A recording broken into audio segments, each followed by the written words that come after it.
At a convention of Jehovah's Witnesses in California, new members are taking the plunge. At your baptism, you said yes. They're joining more than 8 million members worldwide. Believers are taught to renounce secular society because it's controlled by Satan, and not to socialize too much with outsiders. But charges of sexual abuse have brought this insular community under greater scrutiny. And now, in this San Francisco courtroom, the first child abuse case against the Jehovah's Witnesses to go to trial is underway. The next matter on the calendar. Candace Conti is suing the organization for failing to protect her from a known child abuser when she was 9 years old. If I were to sum up our goals of this case, it was to attack the policies and procedures that were in place that let a serial molester continue to molest children. Conti's lawyer says instructions from Jehovah's Witness leaders have enabled child molesters. The instructions were you keep these pedophiles secret. The case hinges on letters from Jehovah's Witness leaders to the heads of local congregations. For almost 20 years, they've ordered them to send reports like this one for every known child abuser, to hide these cases from their congregations, and not to cooperate with law enforcement or the courts unless instructed to. They've refused judges' orders to turn over these abuse reports, so no one knows how many cases like Conti's are out there. Jehovah's Witnesses abhor child abuse of any form. The Jehovah's Witnesses insist that they comply with the law, and their lawyers argue that the First Amendment gives them the right to set child abuse policies as they see fit. Religious beliefs and standards of Jehovah's Witnesses were at play in this case from start to finish. The religious beliefs come from the Watchtower Bible and Tract Society in Brooklyn, which has often used the First Amendment to defend its policies of separation. In 1943, it even won a Supreme Court case, arguing that school children should not be forced to pledge allegiance to the flag. May it please the court, James McCabe on behalf of the North Fremont Watchtower Congregation of lawyers, Jehovah's who Witnesses, refuse to speak with us, are again claiming a First Amendment defense to keep child abuse in its congregations secret. And the elders are counseled in that letter to give special heed to the counsel, do not reveal the confidential talk of another, quoting from the Bible book of Proverbs, chapter 25, verse 9. Candace Conti was part of a Jehovah's Witness congregation in Fremont, California. She was often grouped with adults to go knocking on doors, including this man, Jonathan Kendrick. He was very dominating, very domineering, he commanded a presence. She says Kendrick would take advantage of their time door knocking to find ways to be alone with her. Jonathan Kendrick molested me as a child.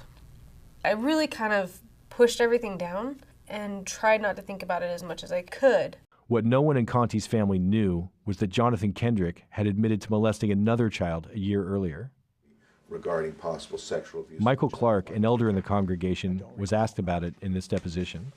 Do you recall becoming aware of a report of sexual abuse of a child by Jonathan Kendrick? Yes. When did you first become aware of such a report?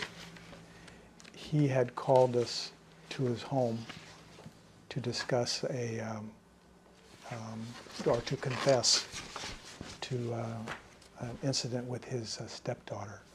Clark never called the police. He followed Watchtower protocol. He wrote to New York headquarters asking how to deal with Kendrick's confession. They told him not to investigate the matter further. Instead, they said, provide him with strong scriptural counsel to avoid a repetition of such a serious offense. We don't make that public to the congregation. That's confidential. The elders did not warn other members that one of their own was a child abuser. And that's the policy and the practice of Jehovah's Witnesses that you learned as an elder, correct? Yes. Clark says the elders told Kendrick not to be alone with children, but he was still allowed to join in congregation activities that included minors. A year later, one of those minors was Candace Conti. And I don't think it ever left. I know it never left me. It's always there. And it was just probably one of those days that, I just felt it. Conti kept quiet about the abuse until years later when she discovered on a sex offender registry that he had gone on to molest another young girl. She decided to sue the Watchtower. I think after I had found that out, I had this sense of guilt. You know, what if I did something? What if I hadn't been such a coward? What if I had done something to maybe protect this other child, you know? I knew what he was capable of, but I didn't do anything, you know? And then now look what happened. I drove to Oakley, California, where Kendrick had moved when he left Conti's congregation. I met the girl Conti had found. She agreed to talk to us if we didn't show her face. When I was a little girl, like probably about 6 or 7, Jonathan Kendrick had abused me. She blames the Watchtower's secrecy for enabling Kendrick to marry into her family and target her. The family sued the Jehovah's Witnesses. They knew that he had a past, and they kept it from us. When Kendrick moved to the Oakley congregation, no one was told he was a child molester. Not even Roger Bentley, who served as an elder there for 30 years. He reviewed this letter of introduction from Kendrick's old congregation. There's no indication at all that he's guilty of child abuse. So no mention of child abuse, but any mention of children? Well, if you read it, it very specifically says he's a very interesting individual who has taken the lead with some young ones in the congregation and helped them from veering off course. That's not a child abuser. That's a recommendation. That's a very specific recommendation. Oh, relax, he's good with kids. I've spent months trying to interview Watchtower leaders, but they wouldn't talk to me. Instead, they sent a statement saying they comply with reporting laws, they do not shield abusers from law enforcement, and are committed to preventing child abuse. And in one of the dozen lawsuits I've been following, Watchtower supervisor Richard Ash was asked if the organization has a responsibility to protect children from abuse. But within the congregation, ours is a spiritual protection. When we're talking about physical protection, that's up to the secular authorities to provide. And so he was asked about the Watchtower's Bible-based directives to keep child abuse cases confidential. It states in paragraph 3, there is a time to keep quiet when your words should prove to be few. Do you see that? Yes, sir. You know, Mr. Jones? I object to that. It's a violation of the First Amendment, freedom of religion, freedom of association. The courts continue to grapple with the question, should freedom of religion outweigh the responsibility to protect children? In Candace Conti's case, the jury overrode the First Amendment claims and decided the Watchtower and the North Fremont congregation were negligent and did not adequately protect her from abuse. Kendrick maintains he never molested her.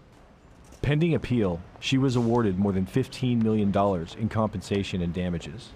It's the first time a jury has ordered the Watchtower to pay for its child abuse policies. But for Kendrick's other victim, her case against the Watchtower was thrown out.